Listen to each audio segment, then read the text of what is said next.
দুদিন পর সরস্বতী পুজো থেকে সবাইকে শুভ নন্দন জানাই, সবাইকে শুভ নন্দন।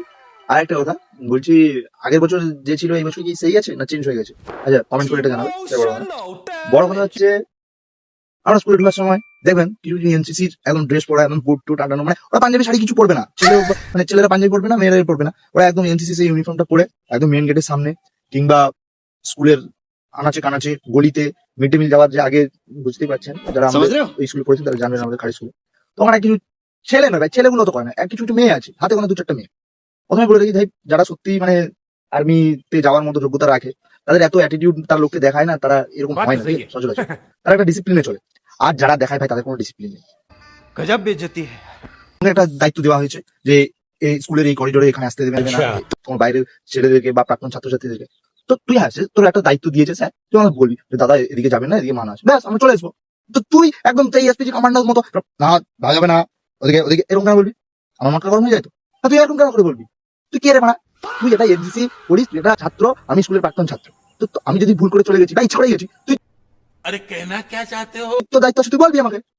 তারপরে ভাই এদের হাতে একটা সেই একটা ছড়ি থাকে, সেই ওপরটাই যেটা বল না কি এরকম লাগানো থাকে, তাতে সিলভার কালার করা থাকে, আর গাছের ডাল বোঝা যায়। তো ভাই সেটা দিয়ে যে জুনিয়র ছেলেগুলো, ছেলে বা মেয়েগুলো থাকে, তারা তো ভাই একদম হাবা গোবা শুধু করতে হয় করে, তারা মানে এসব কিছু জানে না। তারা যদি একটু কিছু ভুল করে সাপ সাপ দিয়ে দেবে, তুই কেমন আসবে? হ্যাঁ ঠিক আছে, তুই যখন এনসিসি করাস সিনিয়র, তুই একটু ভালো করিস, ঠিক আছে, স্যারের মানে ওই যে আর্মি স্যার গুলো আছে তাদেরকে একটু ধরে একটু পাপা চেটে তুই না একটা ওখানকার পদে চলে গেছিস। সরস্বতী পুজোর দিনও মারবি।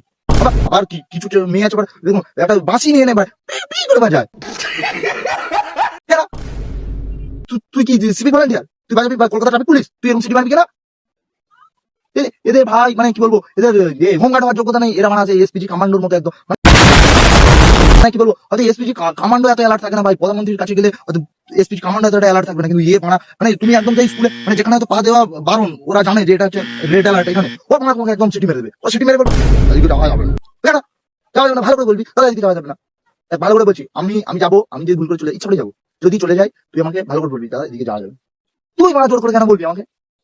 আরে তুই তোর নিয়ম পালন করছিস, ঠিক আছে, আমি যদি পালন করি আমার নিয়ম, তুই তো স্কুল টাইমে স্কুলের ভেতরে না থেকে স্কুলের বাইরে বড়দা দোকানে তার দোকানে ঘুরে বেড়াস, আর টিউশন এসে দেখি সেই বটতলার পিছনে, মানে মায়ের মন্দিরের পিছনে বটগাছের তলায় শীতকালে আমি যদি ধরে ফেলি তোকে, তখন এগুলো তো মানে তোকে তো এটা দেখতে হবে যে এই দাদাগুলো বাঞ্চত আছে, আমি এখন যদি এখানে আমার স্কুলের এতে পাওয়ার দেখাই, আমাকে বাইরে যদি তুই তো নিজেই ভুল, তুই তো জানি আমি তোকে একদিন ধরে চলন দিয়ে দিতে পারি রাস্তায়, আমরা ধরি না যে পরে ছিল আমাদের আনন্দ। তুই এনসিসি করিস বলে সেটাকে ফায়দা উঠাবি, আমরা স্কুলে যাবো, আমরা কোথায় ঘুরবো না ঘুরবো, ভালো করে বলবি।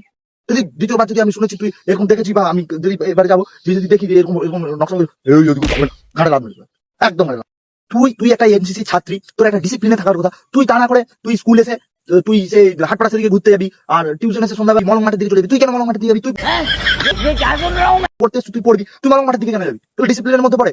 আমি আবার ভাই কিছু কিছু দেখেছি, মানে বেশিরভাগ মানে কিছু মেয়ে আছে ভাই, তারা মেয়ে না ছিলেন আমরা বুঝতেই পারি না কি ভাই, মানে তুই ছেলে নামে তুই মেয়ের মতো থাকবি, তারপরে তুই হচ্ছে সেই মানে ছেলেদের গন্ডগোল হচ্ছে, মারপিট হচ্ছে, একদিন স্কুলে অনুষ্ঠানে ভাই দেখে একটা ভাড়া চলে গেছে, একটা মেয়ে যে ভাড়া সেই ভাড়া তাদের মাঝখানে ঢুকে গেছে, আমি ভাড়া দেখতে গেছি, আমার কাছে তুমি যাও তুমি যাও, আমি গান ছেড়ে এই ভাড়া ছেলে না মেয়ে রে ভাই, ছেলেদের মতো গায়ে উঠে পড়ে মারপিট করতেছো ভাই, আমি তো অবাক।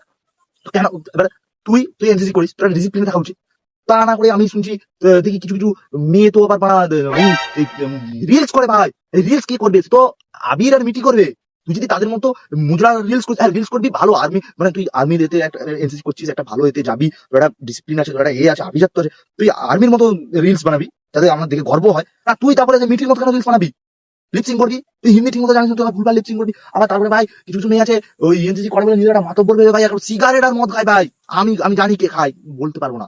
তো সবাইকে বলবো একটা কথা, সরস্বতী পুজোয় যাও, এনজয় করো, আনন্দ করো, ঠিক আছে? তো আর আমার সাথে দেখা হলে সেলফি তুলে, ঠিক আছে? শেষ কথা, এটা হচ্ছে আমার সিঙ্গেল লাইফের শেষ সরস্বতী পুজো। পরে সরস্বতী পুজোয় আমাদের বৌদিকে নিয়ে একসাথে যাবো, ঠিক আছে? স্কুলে একসাথে যাবো, তখন আমার বিয়ে হয়ে যাবে। চলো।